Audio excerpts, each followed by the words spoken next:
We will move on to this part now. It is called as a logarithmic differentiation. याच्या नावातच आहे logarithmic, म्हणजेच याच्यामध्ये लॉगरिथमचा आपण वापर करणार आहोत. तर लॉगरिथम या भागाकडे परत एकदा आपण 11वीला झालेला भाग आहे, त्याचा रिव्ह्यू घेऊ थोडासा. मी सुरुवात करतो या प्रश्नापासून. What will be log of a plus b? You have 4 options. This is a, log of a plus log of b, b log of ab, c log of a plus b with base e, d log of a plus b with base 10. I request all the students to go through logarithm part from the 11th standard. This part is wrong. I can't write log of a plus b as log of a plus log of b. Even this is wrong because actually these two things are same. Log of ab actually can be written as log of a plus log of b. Both of these things are wrong. See that here nothing is mentioned over here, so don't take directly it as 10. So this is wrong. I hope you know the correct answer. Now this has to be C. This is the correct answer. When nothing is there in the base, I have to write it as E.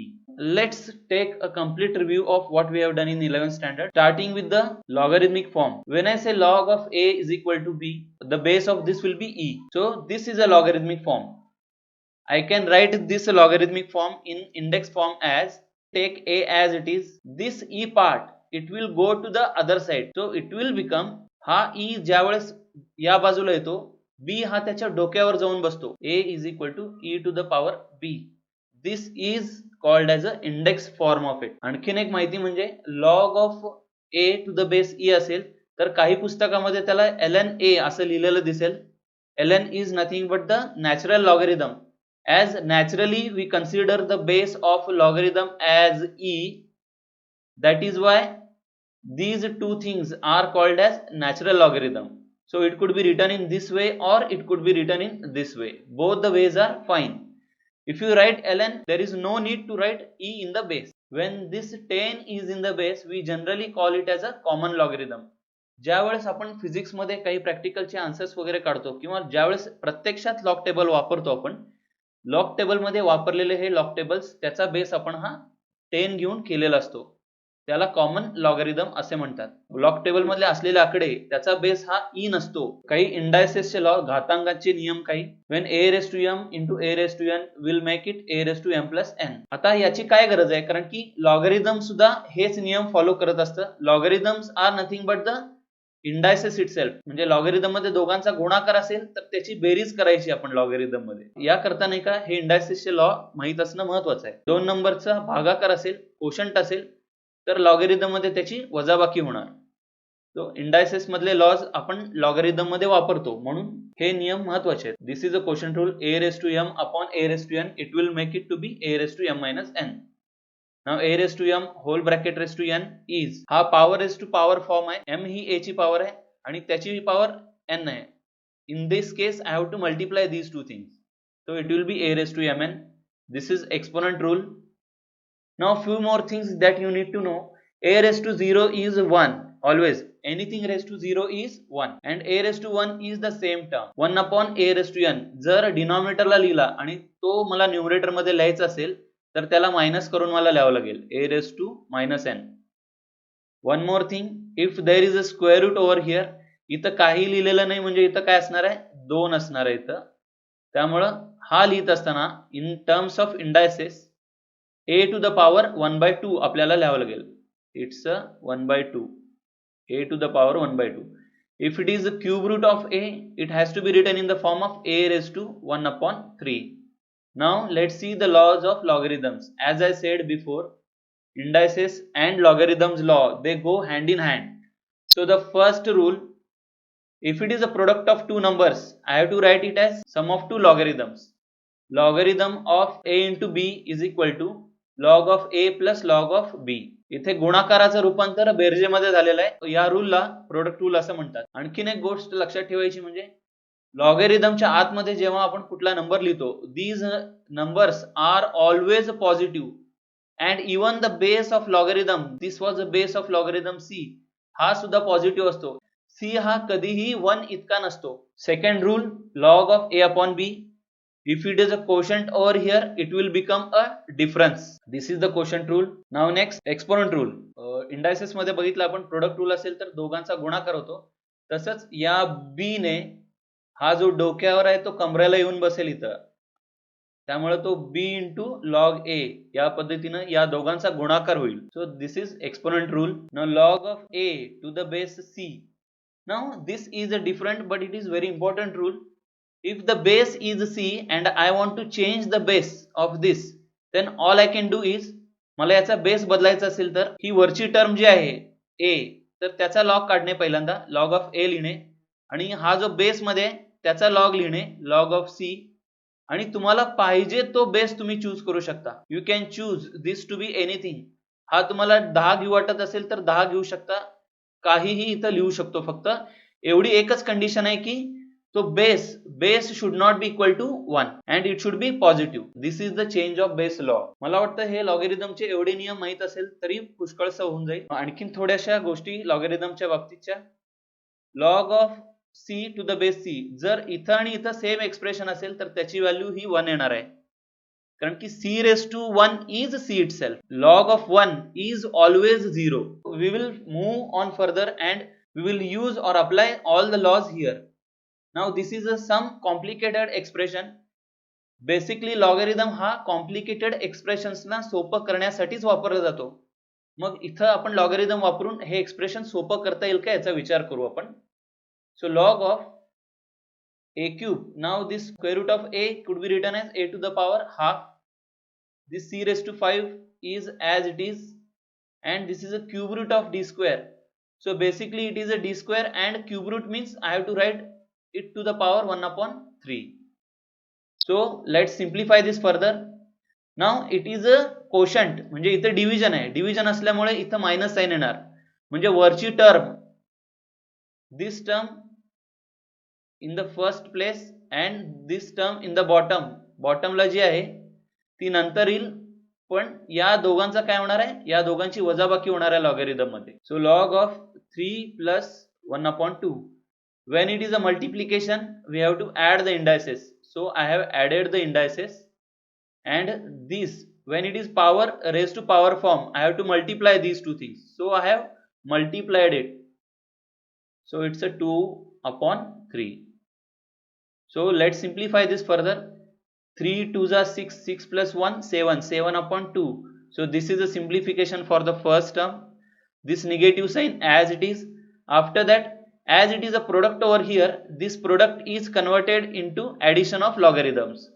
So log of c raised to 5 plus log of d to the power 2 upon 3. Further I can simplify it as it is exponent form, means 2 to the power 7 by 2, 7 upon 2. This has to be written over here. So it is 7 upon 2 log a. हा 5 देखील इथे येईल, so it is 5 log c. हा 2 by 3 इथे येईल, so 2 by 3 log d. या पद्धतीने आपल्याला एक्सप्रेशन्स सिम्प्लिफाय करायचे आहेत. दिस वॉज ऑल रिव्ह्यू. रिव्ह्यू म्हणजे जो 11वीचा भाग आहे त्याला रिव्ह्यू म्हणून मांडलेला आहे मी. Come to the 12th standard part. When to use the logarithms? There are two cases where we have to use the logarithms while finding the derivative. Now first scenario is, and first example is, wherever there is a complicated expression such like this. What do we mean by complicated expressions? The expressions where there is a product, where there is a quotient, where there are powers. Here these are the powers, and here this is the product, and here there is a quotient. The complicated expression, याच्यामध्ये तीनही दाखवलेले आहेत, product पण आहे, quotient पण आहे, powers पण आहे. काही ठिकाणी नुसता प्रोडक्ट असेल आणि पॉवर्स असतील, काही ठिकाणी क्वोशंट असेल आणि त्याच्या पॉवर्स असतील. अशा पद्धतीच्या कुठल्याही एक्सप्रेशन्स मध्ये आपण लॉगॅरिथम जर वापरला तर मला डेरिव्हेटिव्ह काढणं सोपं जाईल. तर त्यामुळे इथे मी लॉगॅरिथम वापरणार, किंवा आणखीन कुठल्या परिस्थितीमध्ये लॉगॅरिथम वापरावा लागतो. हे एखादं फंक्शन आहे आणि त्याच्या डोक्यावर पण एक फंक्शन लिहिलेलं आहे, म्हणजे sin x आहे, sin x whole bracket raise to tan x. If it is of the form function raise to some other function, that is there is some function and its power also there is one more function. Base and indices both are functions. In this case exclusively logarithms are to be used. So let's see. Now first example and very important example for you, if y is equal to x to the power x, so it's a function to the power function. जर हा x च्या ऐवजी 2 असला असता, if it is 2 raised to x, what was the derivative of 2 raised to x? 2 raised to x is 2 raised to x log 2. जर या x च्या ठिकाणी जर 2 असला असता, जर इथं 2 असला असता तर हा x स्क्वेअर झाला असता.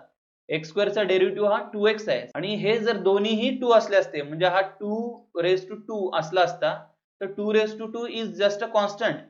अशा ठिकाणी याचा डेरिव्हेटिव्ह फक्त 0 म्हणून लिहावं लागला असता मला. पण हे एक्सप्रेशन या सगळ्यांपेक्षा वेगळं आहे. It is x raised to x form. In such case we will make use of logarithms. Now I call this as first equation. Now let's take logarithm on both sides. So what will it become?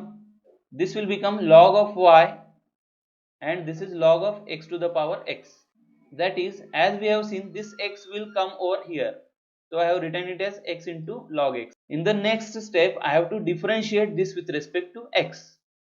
So what can I do? I have to write the derivative of this is equal to derivative of this part.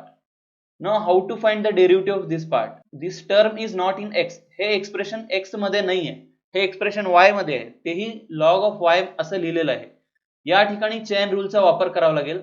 आणि chain rule कशाला म्हणतो आपण? तर composite function सारखाच याचा वापर करायचा. पहिल्यांदा लॉग सोडवायचे. लॉगचा डेरिव्हेटिव्ह काय असतो? 1 अपॉन द टर्म. म्हणजे इथं मला काय मिळेल? 1 अपॉन जे काय आतमध्ये आहे 1 अपॉन y, आणि नंतर या y च्या डेरिव्हेटिव्हने याला मल्टिप्लाय करावं लागेल. y चा डेरिव्हेटिव्ह म्हणजेच dy by dx. d by dx of y is nothing but dy by dx. हे नीट लक्षात घ्या. जेव्हा जेव्हा y च्या स्वरूपामध्ये एखादं एक्सप्रेशन असेल आणि मला त्याचा derivative with respect to x काढायचा असेल, तर x प्रमाणेच याला डिफरन्शिएट करायचं. म्हणजे जर हा log x असला असता तर आपण 1 अपॉन x लिहिलं असतं. तसा हा log y असल्यामुळे 1 अपॉन y याला असं लिहावं लागेल आपल्याला. आणि ज्या ज्या वेळेस आपण y चे डेरिव्हेटिव्ह काढतो dy by dx, त्या वेळेस आपल्याला लिहावं लागेल. Now here in the right hand side it's a product, so we will use the UV rule. First term as it is, then derivative of next term, then next term as it is, and derivative of first term. So further, derivative of log x is 1 upon x and derivative of x is simply 1. I will be able to cancel this out. So all I get is 1 plus log x. So this was 1 upon y dy by dx. I want to find the value of dy by dx. Now this term is besides it. So let's move this y to the other side.